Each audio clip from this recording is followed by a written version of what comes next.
Hello दोस्तों। भाग 5 का सर्वोच्च न्यायालय बच चुका था और एक सीएजी बच चुका था। इसके बाद खत्म हो जाएगा। बहुत दिन बाद आए हैं, अब डेली वीडियो आएगा। स्टार्ट करता हूँ। सर्वोच्च न्यायालय सुप्रीम कोर्ट, इसी को कहता है उच्चतम न्यायालय। इसे यूएसए संविधान से लिया गया ना। ये आर्टिकल जो है ये संघ की न्यायपालिका, संघ की न्यायपालिका होता है सुप्रीम कोर्ट और राज्य का न्यायपालिका होता है हाई कोर्ट। जो भाग 6 में बताएंगे, ये भाग 5 ही चल रहा है। ये आर्टिकल इसमें 124 से 147 तक की चर्चा है। 124 में इसमें हमारा सर्वोच्च न्यायालय की जो है गठन चर्चा, इसे सुप्रीम कोर्ट होता है, ऐसी मतलब सुप्रीम कोर्ट, इसकी गठन चर्चा हमारा। सुप्रीम कोर्ट में जो है 33 होता है जज, एक होता है chief justice of India CGI, एक होता है मुख्य न्यायाधीश। कुल होता है 34 जज बैठता है। पूछेगा प्रश्न, सुप्रीम कोर्ट में कुल कितने जज होता है? 34, जिसमें 33 जज होता है, एक होता है chief justice of India. Supreme court में जो जज बनने की योग्यता देख लो, या किसी भी जो है भारत में कुल 25 हाई कोर्ट है ना, किसी भी हाई कोर्ट में 5 साल के जज होना चाहिए या 10 साल के वकील होना चाहिए। और राष्ट्रपति नियम जो है कानून का अच्छा जानकारी होता है हमारा। और इसकी नियुक्ति सुप्रीम कोर्ट जज की नियुक्ति जो है ना राष्ट्रपति करता है। इसका ये जज की नियुक्ति के ये 33 जो है इसकी नियुक्ति के लिए राष्ट्रपति चीफ जस्टिस ऑफ इंडिया से सलाह लेता है हमारा। और इसकी चीफ जस्टिस ऑफ इंडिया की नियुक्ति के लिए जो है ना ये कोलोजियम की सलाह लेता है राष्ट्रपति। इसमें सुप्रीम कोर्ट जो ना 5 वरिष्ठ जज को कहता है, वरिष्ठ नहीं सीनियर जो कहता है कोलोजियम का था, वही चीज लिखा है। इसकी नियुक्ति करता है राष्ट्रपति करता है हमारा। सुप्रीम कोर्ट जज बने के किसी हाईकोर्ट में, किसी भी हाईकोर्ट में 5 साल जज या 10 साल का वकील होना चाहिए। साथ ही राष्ट्रपति की नजर में कानून का अच्छा जानकार होना चाहिए। सुप्रीम कोर्ट में जजों की नियुक्ति राष्ट्रपति करते हैं, याद रख लो। पूछता है प्रश्न, कौन करता है? राष्ट्रपति। जज की नियुक्ति के समय राष्ट्रपति या जज जो बताए इत्यादि जज, इसकी नियुक्ति के समय राष्ट्रपति मुख्य न्यायाधीश, इसी को कहते हैं चीफ जस्टिस ऑफ इंडिया से सलाह लेते हैं। और मुख्य न्यायाधीश या चीफ जस्टिस ऑफ इंडिया की नियुक्ति के समय राष्ट्रपति कोलोजियम के सलाह लेते हैं। प्रश्न पूछता है और नोट, सुप्रीम कोर्ट के जो ना 5 सीनियर जज को, सीनियर यानी वरिष्ठ होता है जज को कोलोजियम कहता है। सीनियर का हिंदी तो वरिष्ठ, वरिष्ठ जज को कोलोजियम कहता है। और जजों को हटाने के जो महाभियोग जैसे प्रक्रिया लाया जाता है। और अब तक जो किसी जज पे महाभियोग नहीं आया था। ये तो रामास्वामी के विरुद्ध महाभियोग आया था लेकिन पारित नहीं हुआ था। वही लिखे जजों को हटाने के लिए महाभियोग जैसी प्रक्रिया लानी पड़ती है। अब तक किसी भी जज को महाभियोग द्वारा हटाया नहीं गया है। सुप्रीम कोर्ट के जज रामास्वामी के विरुद्ध महाभियोग आया था किंतु पारित नहीं हो सका था। और सुप्रीम कोर्ट जज बोलता है कार्यकाल कितना होता है? यह 65 वर्ष तक रहता है या 6 वर्ष के कार्यरत रहता है। या किसी को जो है सुप्रीम कोर्ट जज बनता है 62 वर्ष में, तो 65 वर्ष का जो रिटायर लेता है। यदि कोई जज बनता है 40 वर्ष में जज बनता है सुप्रीम कोर्ट का जज, तो वो 6 वर्ष तक कार्य करता है, जो पहले पूछा है। इसे बता चुके हैं। और सुप्रीम कोर्ट के जज अपना त्यागपत्र राष्ट्रपति देता है और राष्ट्रपति की नियुक्ति करता है। रख लो आर्टिकल 125 में। इसमें जजों का वेतन चलता है इस सब जजों को वेतन देता है केंद्र का संचित निधि दिया तो वेतन। इसमें जो ये संसद जो है इसके वेतन में कटौती नहीं करता है। और चीफ जस्टिस ऑफ इंडिया का वेतन 2,80,000 और अन्य जज का 2,50,000। वही जजों को संचित निधि से वेतन दिया जाता है। संचित कौन से? केंद्र का संचित निधि है तथा कटौती नहीं की जा सकती है। अर्थात इसके वेतन में संसद कौन करता है कटौती? संसद करता है कटौती। ये कटौती नहीं कर सकती है, लेकिन इसके वेतन को घटा बढ़ा सकता है लेकिन कटौती नहीं कर सकता है।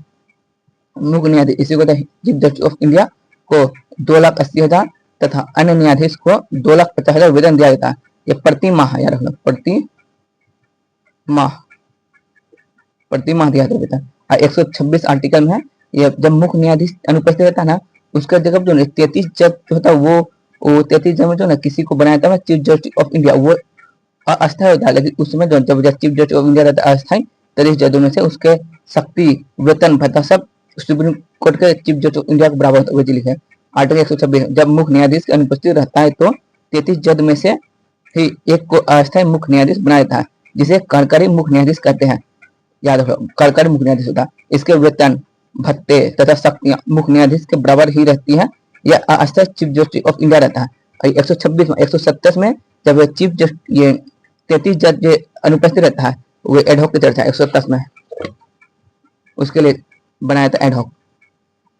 127 आर्टिकल में एडहॉक को हिंदी कहता है तथर्थ न्यायाधीश, इसकी चर्चा है 137 में। तथर्थ न्यायाधीश इसका अर्थ है इस उद्देश्य के लिए, इसका अर्थ तथर्थ न्यायाधीश या इसका इंग्लिश कहता है एडहॉक, इसका अर्थ है इस उद्देश्य के लिए, कोई विशेष उद्देश्य के लिए बनाया जाता है। तथर्थ न्यायाधीश को तब बुलाया जाता है जब सुप्रीम कोर्ट में जजों की संख्या में कमी हो जाए। तो 33 जज है, 33 जज होता है वो जब 5-6 जज छुट्टी पर जाता है, उसे छुट्टी पर चल गया तो उसमें जज संख्या घट गया और कोई विशेष कार्य आ गया, उसको करने के जो है एडहॉक जज को बुलाया जाता है। ये एडहॉक जज को बुलाने के लिए सिफारिश करता चीफ जस्टिस ऑफ इंडिया करता है। इस सिफारिश के आधार पर राष्ट्रपति ये 25 हाईकोर्ट के मुख्य न्यायाधीश 25 हाईकोर्ट में है उसका मुख्य न्यायाधीश है, उसके सलाह लेकर जो ना उन सभी जज जो ना एडहॉक नियुक्त करता है, राष्ट्रपति करते हैं, याद रख लो ये एडहॉक सलाह लेकर एडहॉक को नियुक्ति करते हैं। कौन करता है? राष्ट्रपति। इसकी शक्ति सुप्रीम कोर्ट के जजों के बराबर होता है। जब एडहॉक जज होता है ना उसमें उनकी शक्ति होती है सुप्रीम कोर्ट जज बराबर होता है, किंतु ये अस्थायी होता है। आर्टिकल 128 में जब एडहॉक जज उपलब्ध नहीं होता है तो रिटायर्ड जज को नियुक्ति किया जाता है ताकि वो काम पूरा हो सके। आर्टिकल 128 में जब एडहॉक जज उपलब्ध नहीं हो पाए तो सेवानिवृत्त जज, इसी को रिटायर्ड जज की नियुक्ति किया जाता है या लाया जाता है 128। 129 इसमें जो ना जो सुप्रीम कोर्ट जो भी निर्णय लेता है ना उसका रिकॉर्ड करे था ताकि किसी अन्य मामले में जो ना वो रिकॉर्ड जो करता है उसको उदाहरण रूप प्रस्तुत कर जल्दी से जल्दी न्याय मिल सके। ये लिखा सुप्रीम कोर्ट इसमें जो रिकॉर्ड चलता है। सुप्रीम कोर्ट जो है ये अभिलेख न्यायाधीश, इसी को जो उर्दू में कहता है नजीर कहता है। अभिलेख न्यायाधीश का कार्य करते हैं, अर्थात सुप्रीम कोर्ट का निर्णय किसी अन्य मुकदमे में भी उदाहरण के रूप में प्रस्तुत किया जाता है ताकि न्याय जल्दी मिल जाए। अभिलेख को उर्दू में नजीर कहता है। नजीर का मतलब होता है मिलता जुलता केस, ये केस मिलता होता केस। यदि सुप्रीम कोर्ट जो किसी के मामले में कोई निर्णय लेता है उसी से मिलता है तो कोई केस आता है ना उस उदाहरण को प्रस्तुत करके देता है ताकि न्याय जल्दी मिल सके। यही आर्टिकल 129 चर्चा इसकी। आर्टिकल 130 में है सुप्रीम कोर्ट का स्थान ये दिल्ली में है, लेकिन चीफ जस्टिस ऑफ इंडिया कहने पे राष्ट्रपति जो है ना किसी खंड या प्रांत किसी शहर में हो सकता है। तो सुप्रीम कोर्ट दिल्ली में है किंतु मुख्य न्यायाधीश इसी को English chief justice of India के कहने पर राष्ट्रपति इसका खंड पीठ ये इसी एक खंड या पीठ से ब्रांच इंग्लिश कहता ब्रांच किसी अन्य शहर में खोल सकते हैं। सुप्रीम कोर्ट प्रारंभिकता या मूल अधिकारिता, इसमें वैसे मामले सुलझाया जाता है जो केवल सुप्रीम कोर्ट सुलझा देता है। इसमें राष्ट्रपति उपराष्ट्रपति का विवादों इसमें नहीं सुलझाया जाता है आर्टिकल 131 में, क्योंकि यह जो है ना राष्ट्रपति उपराष्ट्रपति विवाद अनुच्छेद 71 में इसकी चर्चा है। इसके अंतर्गत आर्टिकल 131 सुप्रीम कोर्ट की प्रारंभिक या मूल अधिकारिता, इसके अंतर्गत वैसे मामले को रखते हैं जो केवल सुप्रीम कोर्ट में सुलझाया जा सकता है। इसमें 3 प्रकार के मुकदमे आते हैं, 3 प्रकार का, याद तो केंद्र राज्य विवाद हो गया, केंद्र एक साइड राज्य विवाद हो गया, या एक राज्य 2 राज्य विवाद हो गया। एक तरफ है केंद्र कोई कहता है संघ, यार केंद्र या संघ एक ही है, केंद्र या संघ एक ही है। एक और केंद्र है उसके साथ कुछ राज्य और दूसरी और अन्य राज्य और केंद्र है, वही चीज यही है।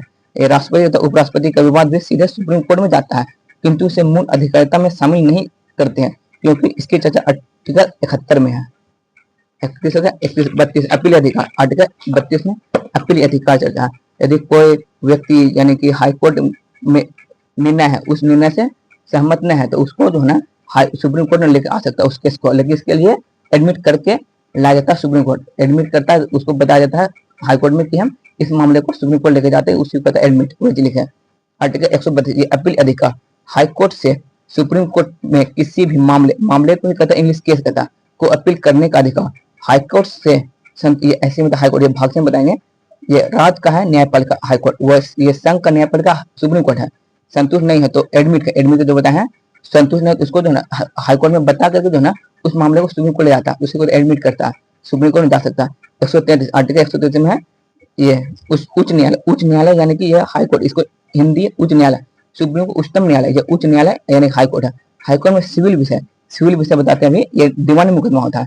सिविल विषय संबंधित अपीलों में उच्चतम न्यायालय की अपील अधिकार, मतलब जो ये हाईकोर्ट में जो सिविल मुकदमा कुछ चला उसको सुप्रीम कोर्ट लेकर आ सकता है, वही चीज है हाईकोर्ट में। 114 दंडिक विषय, दंडिक विषय ये हाईकोर्ट में चला उसको सुप्रीम कोर्ट लेकर आ सकता है, वही चीज लिखा है। दंडिक विषय में उच्चतम न्यायालय सुप्रीम कोर्ट का अपील अधिकार, उच्चतम न्यायालय मतलब सुप्रीम कोर्ट, उच्च न्यायालय हाईकोर्ट, ये आर्टिकल 134 को उच्चतम न्यायालय ये सुप्रीम कोर्ट में अपील के लिए प्रमाण पत्र, ये प्रमाण पत्र इसके देता है 134 को आर्टिकल। एक दंडिक विषय होता है, इसमें जो फौजदारी मुकदमे आते हैं जैसे हत्या, डकैती, लूट, धमकी, अपहरण, रेप, जैसे यह दंडिक विषय है। और एक है मेरा ये सिविल विषय या इंग्लिश में सिविल विषय, इसमें दीवानी मुकदमे आते हैं या दीवानी मामले की है, मामले या विषय आते हैं जैसे धन, जमीन, दहेज, वसीयत से संबंधित। 135 सेम यही चीज लिखा है संविधान में भी, आर्टिकल 135 विद्यमान विधि के अधीन फेडरल न्यायालय की आधिकारिक और शक्तियों का उच्चतम न्यायालय द्वारा प्रयुक्त होना, मतलब जो ना ये फेडरल न्यायालय होता है, इसके नियम कानून जो बनेगा वो सुप्रीम कोर्ट बनाए। उच्चतम न्यायालय मतलब सुप्रीम कोर्ट ऐसे मतलब सुप्रीम कोर्ट। आर्टिकल 136 अपील के लिए जो है उच्चतम न्यायालय की विशेष इजाजत, उच्चतम न्यायालय मतलब सुप्रीम कोर्ट की विशेष इजाजत। आर्टिकल 137 में न्याय प्रमाणिकों की चर्चा, मतलब जो ना सुप्रीम कोर्ट जो अपने ही जो निर्णय देता है उसको बदल सकता है, उसी को तो न्याय पुनर्मावलोकन, जैसे वो सुप्रीम कोर्ट में एक बार 1960 में चंपाकम द्वैराजन मामला, और बेरीबोरी मामला ये भी 1960 में हुआ था। इसमें जो है प्रस्तावना को सुप्रीम कोर्ट ने संविधान भाग नहीं बना था, लेकिन इस वक्त केशवानंद भारतीयवाद हुआ था 1973 में। इसमें सुप्रीम कोर्ट ने न्याय पुनर्मावलोकन का प्रयोग करके अपने ही निर्णय को बदला था और कहा कि ये प्रस्तावना संविधान का अंग होगा ना। और इसी में जो ना ये केशवानंद भारतीय मामले में ही सुप्रीम कोर्ट ने ये मूल ढांचा सिद्धांत दिया था, कहा कि संसद जो है संविधान में साथ ही प्रस्तावना में कहीं भी संशोधन कर सकता है, लेकिन मूल ढांचा प्रभावित नहीं होना चाहिए। इसलिए वर्तमान जो 355 अनुच्छेद है और एबीसीडी करके जोड़ा गया, यही चीज लिखे हैं। ये आर्टिकल 137 न्याय पुनर्मावलोकन की चर्चा है। न्याय पुनर्मावलोकन का अर्थ, ये अर्थ देख लो, सुप्रीम कोर्ट अपने ही फैसलों को बदल सकती है। न्याय पुनर्मावलोकन का मतलब होता है, ये सब पूछता है प्रश्न में, याद रखो इसका अर्थ। सुप्रीम कोर्ट ने चंपाकम द्वैराजन मामला ये 1960 में हुआ था तथा बेरीबोरी मामला ये 1960 में हुआ था में प्रस्तावना को संविधान का अंग नहीं माना, किंतु केशवानंद भारतीय मामला 1973 में सुप्रीम कोर्ट ने न्याय पुनर्मावलोकन का प्रयोग करके अपने फैसलों को बदल दिया और प्रस्तावना को संविधान का अंग मान लिया और कहा कि संसद इसमें संशोधन कर सकती है। साथ ही सुप्रीम कोर्ट ने मूल ढांचा का सिद्धांत दिया और कहा कि संसद ऐसा कोई परिवर्तन नहीं कर सकती जिससे कि संविधान का मूल ढांचा प्रभावित हो। क्वेश्चन पूछता है, बहुत इंपॉर्टेंट प्रश्न है कि मूल ढांचा का सिद्धांत सुप्रीम कोर्ट ने किस मामले में दिया था। मूल ढांचा सिद्धांत दिया था ना, ये केशवानंद भारतीय बनाम केरल राज्य मामला था 1973 में, जिसका पूरा नाम है केशवानंद भारतीय मामला बनाम केरल राज्य। बजे 137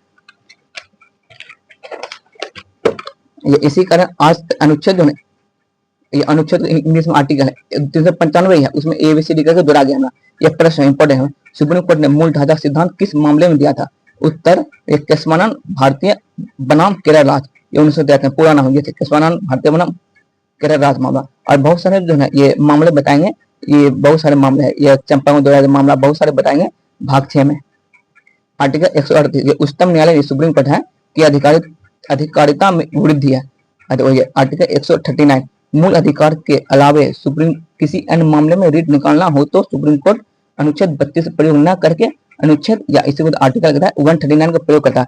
ये सरकारी मास्टर पर जो प्रमाणित रिट जारी करना हो तो सुप्रीम कोर्ट आर्टिकल 32 से प्रयोग न करता, जबकि ये आर्टिकल 32 प्रयोग करता है। याद रखो ये सरकारी मास्टर पे, जबकि किसी रेलवे कर्मचारी पर जो है प्रमाणित रिट जारी करेगा तो आर्टिकल 32 प्रयोग नहीं करेगा, इसमें आर्टिकल 139 का प्रयोग करेगा। तो सुप्रीम कोर्ट 139 के तहत रिट निकालता है। एक प्रश्न पूछता है सुप्रीम कोर्ट जो है किसके अनुच्छेद का प्रयोग करके रिट निकालता है। एक अनुच्छेद करता है 32 अनुच्छेद 139, ये सुप्रीम कोर्ट अनुच्छेद 32 और अनुच्छेद 139 का प्रयोग करके रिट जारी करता है। याद रखो 2 अनुच्छेद तहत सुप्रीम कोर्ट रिट निकालता है और हाई कोर्ट एक अनुच्छेद के तहत। आर्टिकल 140 उच्चतम न्यायालय, इसी को सुप्रीम कोर्ट की अनुसांगिक शक्तियां, याद रखो ये अनुसांगिक है। आर्टिकल 141 में इसी यही चीज याद करना, ये सब इंपॉर्टेंट है। आर्टिकल 141 सुप्रीम कोर्ट का निर्णय सभी न्यायालय, ये इंपॉर्टेंट है, सभी न्यायालय जितना भी न्यायालय है, सभी अधिकारी जितना भी IAS IPS सब अधिकारी है, जितना भी 25 न्यायालय, सभी न्यायालय सभी अधिकारी तथा सभी नागरिक, भारत के सभी नागरिक के लिए बाध्य है।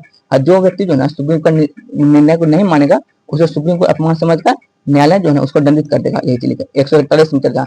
आर्टिकल 141 सुप्रीम कोर्ट का निर्णय सभी न्यायालय, सभी अधिकारी तथा सभी नागरिकों के लिए बाध्य है। यदि कोई व्यक्ति न्यायालय की बात को नहीं मानता है तो उसे सुप्रीम कोर्ट का अपमान समझकर न्यायालय दंडित कर देगा। आर्टिकल 142 सुप्रीम कोर्ट डिक्रियों और आदेशों का प्रवर्तन और प्रकटीकरण आदि के बारे में आदेश, यही चीज लिखा है, इंपॉर्टेंट प्रश्न नहीं है, याद रखना। डिक्रियों और आदेशों के प्रवर्तन और प्रकटीकरण आदि के बारे में आदेश सुप्रीम कोर्ट के, याद रखिए। आर्टिकल 142 आर्टिकल 143 में ये राष्ट्रपति जो है ना किसी मुद्दे पर सुप्रीम कोर्ट के चीफ जस्टिस ऑफ इंडिया से सलाह मांग सकता है, लेकिन उस सलाह को मानने के लिए राष्ट्रपति बाध्य नहीं है। इसी कारण जो है ना सुप्रीम कोर्ट भी जो हर मुद्दे पर सलाह देने के लिए बाध्य नहीं होता। ये चीज लिखा है। एक बात 1993 में राष्ट्रपति था शंकर दयाल शर्मा ने जब बाबरी मस्जिद तथा राम जन्मभूमि के मामले पर सलाह मांगे, किंतु न्यायालय ने कोई सलाह नहीं दिया था, अर्थात सलाह देने से मना कर दिया। इसका निर्णय याद रखो, ये राम जन्मभूमि तथा बाबरी मस्जिद का निर्णय था 2019 में, याद रखो। पूछता एक आर्टिकल 144 से बताता हूँ, ये चीज 143 में 144 में ये सिविल और न्याय प्राधिकारियों द्वारा उच्चतम न्यायालय यानी सुप्रीम कोर्ट, ये 144 आर्टिकल इंपॉर्टेंट नहीं क्योंकि 144 को बताना था, 144 को इंपॉर्टेंट है, याद रखो। ये इंपॉर्टेंट नहीं है लेकिन ये इंपॉर्टेंट 144 को आर्टिकल विधियों की संवैधानिक वैधता से संबंधित प्रश्नों के निपटारे के लिए बारह विषय उपबंध। यही प्रश्न पूछता है, विधियों की संवैधानिक संवैधानिक वैधता से संबंधित प्रश्नों के निपटारे के बारे में विशेष उपबंध किस आर्टिकल में, याद हो इंपॉर्टेंट है, आर्टिकल 144 का को है, को रहे या ए रहे, ये आर्टिकल 145 में सुप्रीम कोर्ट के नियम आदि की चर्चा है, सुप्रीम कोर्ट नियम चर्चा 145 आर्टिकल में। बस थोड़ा सा बच गया 146, ये उच्चतम न्यायालय मतलब सुप्रीम कोर्ट चर्चा के अधिकारी और सेवक तथा व्यय चर्चा है। 147 में ये सुप्रीम कोर्ट का निर्वाचन की चर्चा है, निर्वाचन सुप्रीम कोर्ट का निर्वाचन चर्चा है सुप्रीम कोर्ट का। ये इंपॉर्टेंट फैक्ट में थोड़ा देख लो, सुप्रीम कोर्ट जो संविधान अंतिम व्याख्या करता है, प्रश्न पूछा बहुत इंपॉर्टेंट फैक्ट, संविधान अंतिम व्याख्या कौन करता है, सुप्रीम कोर्ट। सुप्रीम कोर्ट का ऐसी एक ही है, एक विशेष एकदम ये निष्पक्ष तथा स्वायत्त संस्था है, याद रखिए सुप्रीम कोर्ट एक निष्पक्ष तथा स्वायत्त संस्था है। ये सब प्रश्न पूछता है, प्रश्न सुप्रीम कोर्ट कौन सा संस्था, एक निष्पक्ष तथा स्वायत्त संस्था, यह अपनी जो है निष्पक्षता बनाए रखने के लिए अपनी सभी नियुक्तियां स्वयं करती है, एसएससी या रेलवे के द्वारा नहीं कराता, याद रखिए वही चीज है। सुप्रीम कोर्ट के सभी कर्मचारी को जो है प्रमोशन, पदोन्नति मतलब प्रमोशन होता है, निलंबन मतलब कि डिस्चार्ज हटाना तथा स्थानांतरण मतलब ट्रांसफर स्वयं सुप्रीम कोर्ट करती है। अब प्रश्न पूछता है, ये सुप्रीम कोर्ट किस किस अनुच्छेद का प्रयोग करके रीट, ये WRIT है, रीट निकाल सकती है। सुप्रीम कोर्ट में दो अनुच्छेद का प्रयोग करके रीट जारी करता है, एक पहला ये आर्टिकल 32 और आर्टिकल 139। देखो दोस्त भाग 5 खत्म ही है, लाइक सब्सक्राइब करो, डेली वीडियो आएगा। थोड़ा सा शादी ब्याह था घर में इसलिए वीडियो नहीं आया था, सब्सक्राइब करो। भाग 5 खत्म ही हो गया। प्रथम ये इंपॉर्टेंट, प्रथम चीफ जस्टिस ऑफ इंडिया पूछता है, चीफ जस्टिस ऑफ इंडिया ये एच.जे. कान्या, इसका पूरा नाम है श्री हरिलाल जे किशन दास कान्या। सबसे लंबा समय तक चीफ जस्टिस ऑफ इंडिया था YV चंद्रचूड़, वाई भी है चंद्रचूड़। सबसे छोटा समय तक Kamal Narayan chief justice of India था।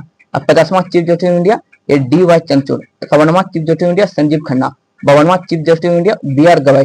53वां चीफ जस्टिस ऑफ इंडिया यही वर्तमान में है, ये न्यायमूर्ति सूर्यकांत देश, यह वर्तमान है, यह भारत के वर्तमान चीफ जस्टिस ऑफ इंडिया है। प्रश्न पूछता है वर्तमान कौन है, सूर्यकांत देश, ये 53वां है, याद रखो इंपॉर्टेंट है। और नेक्स्ट वीडियो लिखाएंगे CAG comptroller and audit general of India, इसका हिंदी में कहते हैं भारत का नियंत्रण एवं महालेख प्रेक्षक। CAG की चर्चा जो है ये आर्टिकल 148 से 151 तक चर्चा है। और वर्तमान में chief justice of India CAG कौन है, ये है संजय मूर्ति, ये 15वां है। नेक्स्ट वीडियो यहीं से लिखाएंगे, उसे भाग 5 खत्म होता है, उसे भाग से 1-2 वीडियो में खत्म कर देंगे। बना वीडियो में कैसा लग रहा है, सब्सक्राइब करो, अब बताओ कैसा लग रहा है, कहाँ से किसी तैयार करते हो। मिलते हैं नेक्स्ट वीडियो में, भाग ये CAG लेकर आते हैं। सब्सक्राइब करो, लाइक करो और कमेंट में बताना। अब डेली वीडियो आएगा,